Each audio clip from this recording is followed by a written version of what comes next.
నమస్తే. Breaking news చూస్తూ ఉన్నాం. ఏదైతే సీజేపీ పార్టీ కాక్రోచ్ జనతా పార్టీకి సంబంధించినటువంటి వ్యవస్థాపక అధ్యక్షుడు అభిజిత్ దిబ్కేపై జైపూర్లో నిరసన కార్యక్రమం అయిపోయిన తర్వాత అతన్ని చాలామంది ఫ్యాన్స్ అతన్ని ఇష్టపడే వ్యక్తులందరూ కూడా వాళ్ళ భుజాలపైన మోస్తూ తీసుకెళ్తున్నటువంటి క్రమంలో కొందరు అంటే అతను ఎవరో తెలియదు, అసలు వేరే ఇతర పార్టీలకు సంబంధించిన వాళ్ళ, లేకపోతే ఇతన్ని కావాలని టార్గెట్ చేసి వచ్చారా, లేకపోతే కొట్టడానికి వచ్చారా, ఇంకేమైనా చేయడానికి వచ్చారని చెప్పేసి ఇంకా పోలీసులు అయితే దీనికి సంబంధించి తెలుసుకునే ప్రయత్నంలో ఉన్నారు. కానీ అతన్ని ఆ భుజాలపైన తీసుకొని వెళ్తూ ఉంటే వీళ్ళందరూ ఒక ఇద్దరు ముగ్గురు వచ్చి అతన్ని చెంపలపై కొట్టే దృశ్యాలు కూడా మనం ఆ సైడ్లో విజువల్స్లో వస్తూ ఉంటే చూసుకోవచ్చు. అతను చాలామంది ఫ్యాన్స్ నిరసన కార్యక్రమం అయిపోయిన తర్వాత, ఎందుకంటే ఒక పేపర్ లీక్ విషయంలో పెద్ద ఎత్తున పోరాటం చేస్తున్నాడు కాబట్టి ఒక ముందుండి ఒక యువకుడు జెన్జీ మొత్తాన్ని కూడా కదిలిస్తూ ఉన్నాడు. ఎంతోమంది లక్షలాది మంది వాళ్ళ యొక్క జీవితాలను, వాళ్ళ యొక్క లక్షలాది మంది యొక్క ఫ్యూచర్ని దెబ్బతీసే విధంగా ఈ లీకులు జరుగుతూ ఉన్నాయి. ఇన్ని జరుగుతూ ఉంటే ఎందుకు ఈ కేంద్ర ప్రభుత్వం ఎందుకు స్పందించలేకపోతూ ఉంది? దీనికి సంబంధించి ఎడ్యుకేషన్ మినిస్టర్ ఎందుకు స్పందించలేకపోతూ ఉన్నాడు? ఇది ఒక చిన్న ఇష్యూలా ఎందుకు ఈ ప్రభుత్వాలు చూస్తూ ఉన్నాయి? ప్రభుత్వాలన్నీ ప్రతిపక్షాలు కూడా మాట్లాడక ఎందుకు ప్రతిపక్షాలు ఈ విషయాల్లో ఎందుకు మౌనంగా ఉంటున్నాయి అని చెప్పేసి ఇటు చాలా రోజులుగా మాట్లాడుతూ వస్తూ ఉన్నాడు. అమెరికాలో కూడా అతను అంటే ఇంతకుముందు ఒక ఆప్ సోషల్ మీడియాలో వర్క్ చేసి తర్వాత ఆప్ పార్టీకి సంబంధించి పక్కకు వచ్చేసి అమెరికాలో తను ఉద్యోగం చేస్తుంటే ఏదైతే ఒక సుప్రీం కోర్టు సంబంధించినటువంటి ఒక జడ్జి మాట్లాడే వ్యక్తి కాక్రోచ్లా వ్యవహరిస్తూ ఉంటారు. యూత్ అంతా కాక్రోచ్లాగా మారి ఆర్టీఐ వేస్తూ ఉంటారు, మైకులు పట్టుకొని సోషల్ మీడియాలో తిరుగుతూ ఉంటారు. వీళ్ళకి వేరే పని ఏమి ఉండదు, వీళ్ళకు చదువు ఉండదు, సంధి ఉండదు, రకరకాలుగా మాట్లాడే వ్యాఖ్యల్ని అతను ఎక్కువగా తీసుకొని, అంటే దాన్ని ఆ వ్యాఖ్యల్ని మమ్మల్ని ఈ విధంగా ఒక యూత్ను ఒక కాక్రోచ్తో పోలుస్తారా, చల్ బరాబర్ మేము కాక్రోచ్లమే అంటూ కూడా కాక్రోచ్ జనతా పార్టీ అని చెప్పేసి అమెరికాలో ఓపెన్ చేసి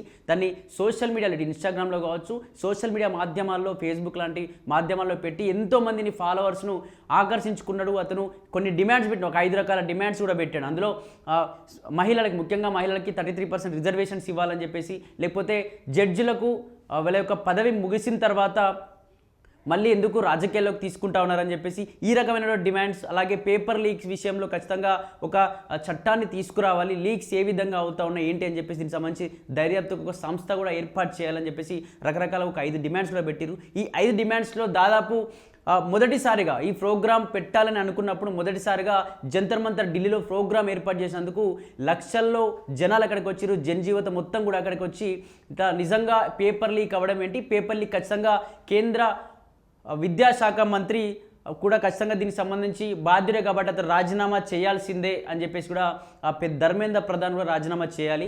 అలాగే మోడీ కూడా దీనిపైన స్పందించాలి. బీజేపీ నాయకులు ఎందుకు ఈ విధంగా వ్యతిరేకంగా సీజేపీ పార్టీని వ్యతిరేకంగా చూస్తూ ఉన్నారు, ఇట్లు కొట్టి చంపేస్తామనడం, ఈ బొద్దింకల్లో ఏమవుతుంది, బొద్దింకలు మొత్తం చెడు దగ్గరే ఉంటాయనడం, ఈ బీజేపీ మాట్లాడినటువంటి వ్యాఖ్యలన్నింటినీ కూడా సీజేపీ పార్టీ వ్యవస్థాపక అధ్యక్షుడు కావచ్చు, సీజేపీ పార్టీలో పనిచేసినటువంటి జనజీవితం మొత్తం కూడా పాజిటివ్గా తీసుకోవడం, అంటే ఇట్టు కొట్టి చంపేస్తామంటే చనిపోయినా సరే ఇంకా మేము వందల్లో వేలలో బయటకు వస్తూ ఉంటాం, ఎక్కడ చెడు ఉంటుందో, ఎక్కడ అవినీతి ఉంటుందో, ఎక్కడ ఈ లీకుల పర్వం ఉంటుందో, ఎక్కడ ఈ రాజకీయ దోపిడీ ఉంటుందో అక్కడ ఏదైతే బొద్దింకల్లా మారి పెద్ద ఎత్తున మీ యొక్క పార్టీని లేకుండా చేస్తాం, మీ పార్టీని భూస్థాపితం చేస్తాం, ఇటువంటి నాయకుల్ని లేకుండా చేస్తామంటూ కూడా రకరకాలుగా పాజిటివ్గా మాట్లాడుతూ వస్తూ ఉన్నారు. మొదటిసారిగా ఢిల్లీలో జంతర్ మంతర్లో ప్రోగ్రాం ఏర్పాటు చేసిరు, తర్వాత బెంగళూరులో ఏర్పాటు చేసిన తర్వాత హైదరాబాద్ సంబంధించి ధర్నా చౌక్లో కూడా వేలాది మందితో కూడా ప్రోగ్రాం ఏర్పాటు చేసిరు.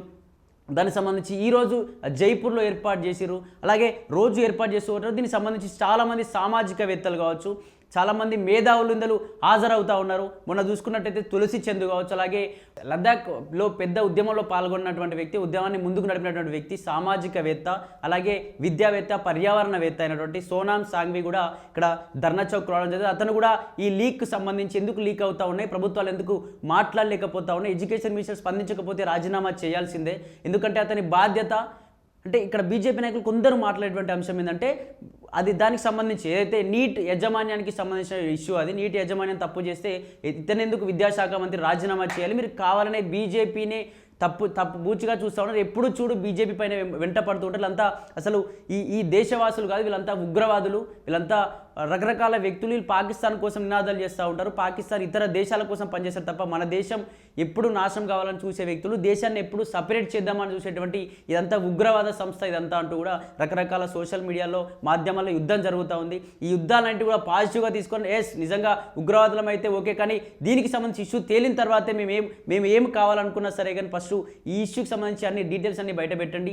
ఎందుకు లీక్ జరిగింది, లీక్లో విద్యాశాఖ మంత్రి హస్తం లేదా, సో బీజేపీ నుంచి మోడీ కావచ్చు అందరూ ఎందుకు ప్రెస్ మీట్ పెట్టలేకపోతారు అని చెప్పేసి పదే ప్రతి రాష్ట్రంలో కూడా ప్రోగ్రామ్స్ ఏర్పాటు చేస్తున్నారు. దీనికి సంబంధించి 18 సంవత్సరాల యువత మొత్తం అడిక్ట్ అయిపోయి మా జీవితాలు మొత్తం త్యాగం చేస్తూ ఉంటే, మా జీవితాలు మొత్తం ఉద్యమాల బాట పడతా ఉంటే ఇంకెప్పుడు మా జీవితాలు బాగుపడాలి, ఎప్పుడు ఈ పేపర్ లీకులు అంటే చదువుకొని రేపు ఎగ్జామ్ రాసిన తర్వాత రిజల్ట్ వచ్చి రేపు పొద్దున నేను తెల్లకోట వేసుకుంటాను అనుకునే లోపే లీక్ అవ్వడం, ఈ లీక్లో కనీసం ఇన్ఫర్మేషన్ లేకపోవడం, ఆ లీక్ చేసినటువంటి వ్యక్తులు దాదాపు చాలా మంది వాళ్ళని అరెస్ట్ చేయకుండా మేము ప్రొటెక్ట్ చేస్తూ ఉంటే అలా వీళ్ళు ఇబ్బంది అయ్యేలా ఉంది.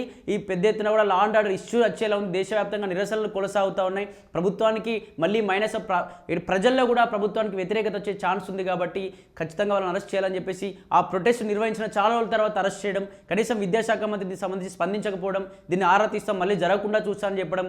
కానీ దీనికి సంబంధించి బీజేపీ కూడా ఎందుకు ఆలోచించలేకపోతుందో అర్థం కానటువంటి పరిస్థితులు కనిపిస్తూ ఉన్నాయి. ఎందుకంటే ఇక్కడ విద్యాశాఖ మంత్రి రాజీనామా చేయకపోవడం కూడా ఇక్కడ కేంద్ర బీజేపీ కూడా మైనస్ అయ్యేటువంటి పరిస్థితి ఉంది. ఇప్పటికే అన్ని పెద్ద ఎత్తున నిరసన కార్యక్రమాలు అయితే కొనసాగుతూ ఉన్నాయి. సీజేపీ పార్టీ అతను రాజీనామా ఎడ్యుకేషన్ మినిస్టర్ రాజీనామా చేసే వరకు ఈ ప్రొటెస్ట్ కొనసాగుతూ ఉంటుంది.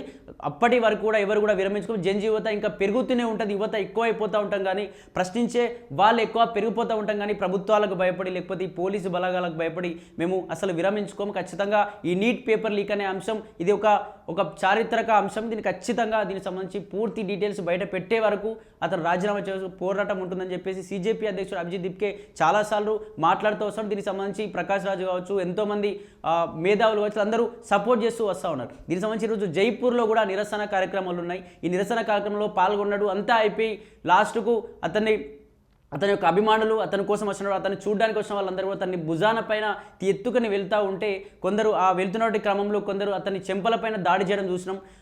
2-3 వ్యక్తులు కావాలని కాచుకొని ఉన్నట్టుగా అనిపిస్తూ ఉంది. అక్కడ చెంపల మీద దాడి చేయడంతో అక్కడ ఉన్నటువంటి యూత్ మొత్తం అటు మళ్ళీపోయి అందరినీ కూడా దాదాపు చాలా ఘోరంగా వాళ్ళని కూడా కొట్టిరు.